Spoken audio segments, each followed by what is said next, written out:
ఇవాళ కనిపిస్తా ఉంది. వైఎస్ఆర్ కాంగ్రెస్ పార్టీకి సంబంధించినటువంటి ఏజెంట్లు కానీ లేదు ఓటర్లు కానీ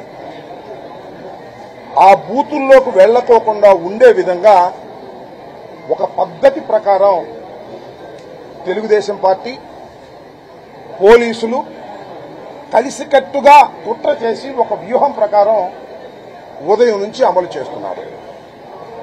మా పార్టీకి సంబంధించిన ఏజెంట్లు ఎవరైతే ఉన్నారో ఆ ఏజెంట్లు పోలింగ్ బూతుల్లోకి వెళ్తారు 7 గంటల ముందు.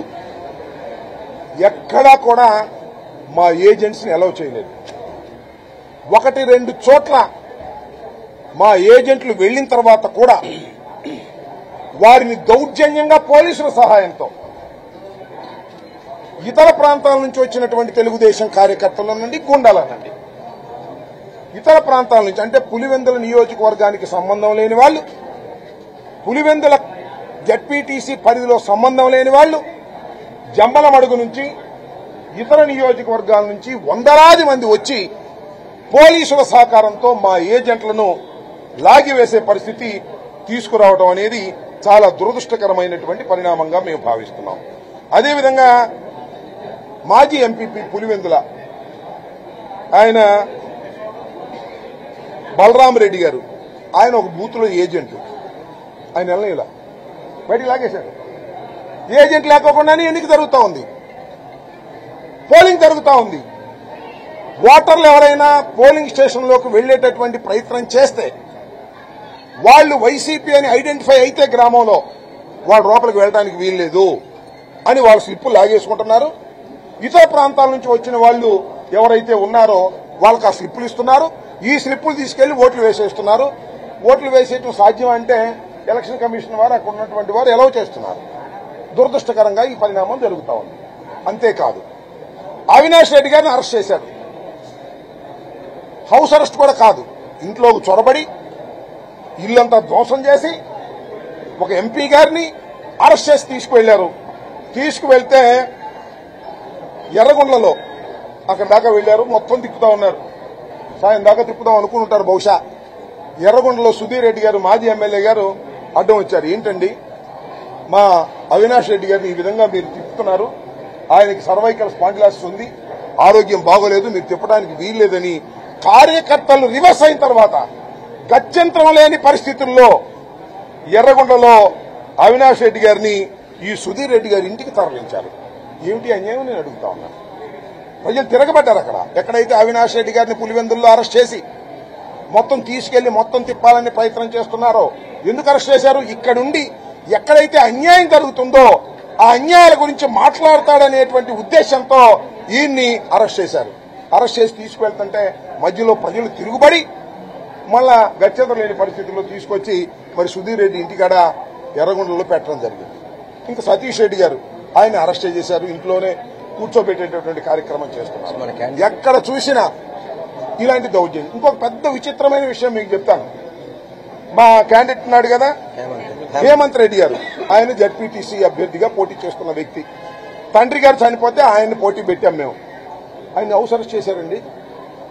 ఆయన తిరగనీట్లా, క్యాండిడేట్ తిరగడానికి వీల్లేదు. తెలుగుదేశం క్యాండిడేట్ మాత్రం లతారెడ్డి గారు విచ్చలవిడిగా తిరగొచ్చు, ఓటర్ని ప్రభావితం చేయొచ్చు, మా వాళ్ళు మాత్రం తిరగడానికి వీల్లేదు అనేటువంటి కార్యక్రమం చేస్తున్నారు. చివరికి అదొకసారి చూపించాయా ఆ కాళ్లు పట్టుకున్నటువంటి ఇది ఎంత దౌర్భాగ్యం అంటే ఓటర్లు వెళ్లి ఓటు వేయడానికి ప్రయత్నం చేస్తే నేను చెప్తాను, ఓటు వేయడానికి ప్రయత్నం చేస్తే మీరు ఓటు వేయడానికి ఏంది పోలీసులు అడ్డం పడ్డారు. అడ్డం పడితే ఒక ఓటరు వెళ్లి ఇది ఎక్కడ నల్లగొండ్లపల్లి వెళ్లి కాళ్ళు పట్టుకుని అయ్యా నా ఓటును నేను వేసుకోవాలి, నన్ను అనుమతించండి, లోపలికి వెళ్లనివ్వటం లేదు మీరే అని అడ్డం పడాల్సిన పరిస్థితి ఏర్పడింది. పోలీసుల్ని కాళ్లు పట్టుకొని నా ఓటు హక్కును వినియోగించుకోవాలని తాపత్రయపడేటటువంటి పరిస్థితి ఈ నల్లగొండ్లపాడులో జరిగింది. ఎంత దారుణం అండి ఇది, ఎంత దుర్మార్గం అండి. దీన్ని బట్టి అర్థమవుతుంది ఏంటంటే ఒకటే, అసలు ఎప్పుడైతే ఈ రాష్ట్రంలో చాలా జడ్పీటీసీలు ఉన్నాయి, ఎన్నికలు జరగవలసినవి, కేవలం 2 మాత్రం ఎన్నికల కమిషన్ వారు ప్రకటించారు. ఆ రెండు కడప జిల్లావే. ఒకటి పులివెందుల, ఒకటి ఒంటిమిట్ట. ఈ రెండు ఎందుకు ప్రకటించారు? కుట్ర అక్కడే ప్రారంభమైందని చెప్పదలుచుకున్నాను నేను. ఈ రెండు ప్రకటించి ఈ రెండిటినీ కూడా ఈ విధంగా ఎన్నికలు జరిపి గెలిచి జగన్మోహన్ రెడ్డి గారి పని అయిపోయిందని చూపించాలనేటువంటి ఒక కుట్ర అవునా కాదా అని విగ్గులైనటువంటి రాష్ట్ర ప్రజానీకం ఆలోచించాలి. మనవి చేస్తున్నాం. ఇన్ని జడ్పీటీసీలుంటే ఈ రెండిటికే ఎన్నిక పెట్టడం ఒకటి. రెండోది 5వ తారీఖున పెద్ద దాడి చేశారు, భయపెట్టారు, చంపడానికి ప్రయత్నం చేశారు. అలా భయపెట్టి చంపడానికి ప్రయత్నం చేయడంతో పాటు ఎవరికి తెలియకోకుండా బూతులు మార్చారండి. ఇక్కడ బూతులు అక్కడ, అక్కడ బూతులు ఇక్కడ. అంటే ఒక బూత్ నుంచి మరొక బూత్కు వెళ్లాలి అంటే ఖచ్చితంగా వెహికల్ వెళ్లాలి. అది ఆర్టీసీ బస్సా, సొంత వెహికలా, 2 వీలరా, 3 వీలరా, ఏదైనా అంటే వెహికల్స్ లో వచ్చేటప్పుడు అడ్డగించేస్తారు. ఇది ప్లాన్. ఇవాళ అదే జరుగుతుంది. ఇవాళ వెహికల్స్ లో వెళ్తున్న వారిని అడ్డగించి దించేసి వారి దగ్గర స్లిప్పులు రాసుకుని, అంబటి రాంబాబు స్లిప్ ఉంది కదా, అది తీసుకుని వెల్లంపల్లి శ్రీనివాస్కి ఇస్తారు. వెల్లంపల్లి శ్రీనివాస్ వాళ్ళ మనిషి. ఇతను వెళ్లి అక్కడ ఓటేస్తాడు. అక్కడ ఎలక్షన్ కమిషన్ వారు అదేమో అభ్యంతరం పెట్టరు, జరిగిపోతా ఉంటుంది. అంటే ఏంటి? తెలుగుదేశానికి సంబంధించినటువంటి ఓటర్లు మాత్రమే ఓటింగ్కి వెళ్లే విధంగా ఏర్పాటు చేసుకుని ఎన్నిక జరుగుతున్నటువంటి ప్రమాదకరమైనటువంటి పరిస్థితులు ఇవాళ ప్రజాస్వామ్యం ఉంది. నేను ఒకటే మనవి చేస్తున్నా, అయ్యా నారా చంద్రబాబు నాయుడు గారు, బహుశా చరిత్రలో ఇంత దారుణమైనటువంటి ఎన్నిక ఇప్పుడు జరగలేదు. ఒకసారి మీరు చేశారు, 2017లో నంద్యాల ఎన్నికల్లో కూడా ఇలాగే చేశారు. డబ్బులు పంచారు, ఎవరిని ఓటింగ్కి వెళ్ళకోకుండా చేశారు, గెలిచారు. తర్వాత ఏమైందే? తర్వాత నంద్యాల మేము గెలవలా? మన నంద్యాల మేము గెలిచాం కదా. ఇవాళ కూడా అదే పరిస్థితి. చంద్రబాబు నాయుడు గారు సుమారుగా 100 సంవత్సరాలు వెనక్కి తీసుకువెళ్లేటటువంటి కార్యక్రమం చేస్తున్నాడు. ఏమిటానికి? పులివెందులు గెలిచాం అని చెప్పుకోవాలని, అంతే కదా. ఇలా చేసి నువ్వు గెలిస్తే మాత్రం ఏం ప్రయోగం చెప్పు? ఇంత దారుణంగా, ఇంత డెలిబరేట్ గా ప్రజాస్వామ్యాన్ని కూనీ చేసే విధంగా మా ఏజెంట్లు లేకోకుండా, మా ఓటర్లు లేకోకుండా, పక్కన ఉన్నటువంటి గ్రామాల నుంచి, పక్కన ఉన్నటువంటి నియోజకవర్గాల నుంచి ఓటర్లు తీసుకొచ్చి ఆ ఓటర్ల చేత ఓట్లు వేయించుకునేటటువంటి కార్యక్రమం చేసి ఇవాళ మీరు గెలవాలనేటువంటి ప్రయత్నం చేస్తున్నారు. సరే, గెలిచినా ఓడినా ఇది ఎన్నిక ఎంత దారుణంగా జరిగిందో ప్రజలందరికీ అర్థమవుతా ఉంది. చాలా దుర్మార్గంగా కొన్ని చోట్లయితే లేడీస్ వెళ్లి ధర్నా చేస్తున్నారు. అయ్యా, మా ఓట్లు మమ్మల్ని వేసుకొనివ్వండి, మేము ఎప్పుడు ఇలా మా ఓట్లు మేము వేసుకునేవాళ్ళం, ఇవాళ మా ఓట్లు వేసుకునేటువంటి పరిస్థితి మీరు తీసుకురావడం లేదు అనేటువంటి పరిస్థితికి ఇవాళ దిగజారిపోయారు. కానంపల్లి అనే చోట ఓ సర్పంచ్ గారు ఉన్నారు. ఆయన మా పార్టీ ఆయన కూడా పులివెందుల సెగ్మెంట్ కు సంబంధించిన ఆయనే.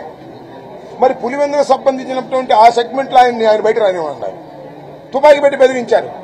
సర్పంచ్ గారు, రామాంజలి గారు మీరు ఓటింగ్కి వెళ్ళడానికి వెళ్ళలేదు అంటే, ఆయన వెళితే ఆయనతో పాటు ఆ గ్రామంలో వాళ్ళందరూ వెళ్తారు కాబట్టి ఆ గ్రామంలో వాళ్ళందరూ నివారించడం కోసం వారిని ఆపేటటువంటి ప్రయత్నం చేస్తున్నారు. ఇంకొక గొప్ప విషయం ఏంటంటే, జమ్మలమడుగు మార్కెట్ యార్డ్ చైర్మన్ గారు నాగేశ్వర రెడ్డి గారు, ఈయన జమ్మలమడుగు, ఈయన మాత్రం పులివెందులు తిరుగుతున్నాడండి.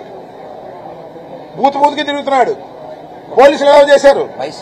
ఎలక్షన్ కమిషన్ ఎలా చేశారు?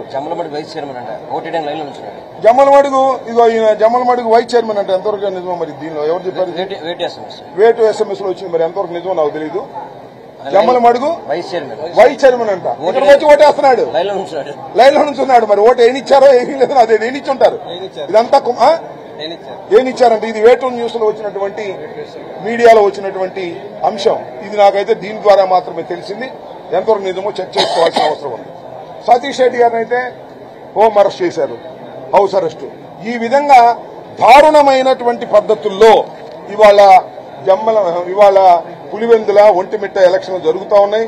ఇది చాలా దారుణమైనటువంటి అంశం. ఈ విషయాన్ని మేము దృష్టిలోకి తీసుకురావడం కోసం మరి ఎలక్షన్ కమిషన్ వారికి చెప్పాం. చెవిటి వారి ముందు శంఖం ఊదినట్టుగా ఊతానే ఉన్నాం. గత 5వ తారీఖు నుంచి ఎలక్షన్ కమిషన్ అనే ఒక చెవిటి వాటి దగ్గర శంఖం ఊతానే ఉన్నాం. వాళ్ళకి వినపడుతుందో లేదో తెలియదు, వాళ్ళు సమాధానం ఏం చెప్తారో తెలియదు.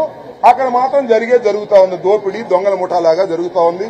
నాకు తెలియగలుగుతానండి, ఎలక్షన్ కమిషను, పోలీసు, తెలుగుదేశం ఏకమైపోతే ఇంక ఎలక్షన్ ఏముంటుంది? ఎలక్షన్ చేయాల్సింది ఎవరు? Election commission. రక్షణ ఇవ్వాల్సింది ఎవరు? పోలీసులు. ఎలక్షన్ కమిషను, పోలీసులు, తెలుగుదేశం గూండాలు, చంద్రబాబు నాయుడు, లోకేష్ ఏకమైపోతే ఇంక ఎలక్షన్ ఏముంటుంది అక్కడ? గుద్దుకోవటమేగా. అదే జరుగుతుంది అక్కడ. ఇంకా నయం ఇది బ్యాలెట్ వల్ల ఇదంతా జరుగుతుంది. కానీ మామూలుగా ఈవీఎం మిషన్లు అయితే అందరూ అలౌ చేసేవాళ్ళు, వాళ్ళు ప్రాపర్ మిషన్లు పెట్టుకునేవాళ్ళు. ఇంత దారుణమైన ఎలక్షన్ జరిగి ఏమి సాధిస్తావయ్యా చంద్రబాబు నాయుడు అని అడుగుతా ఉన్నా.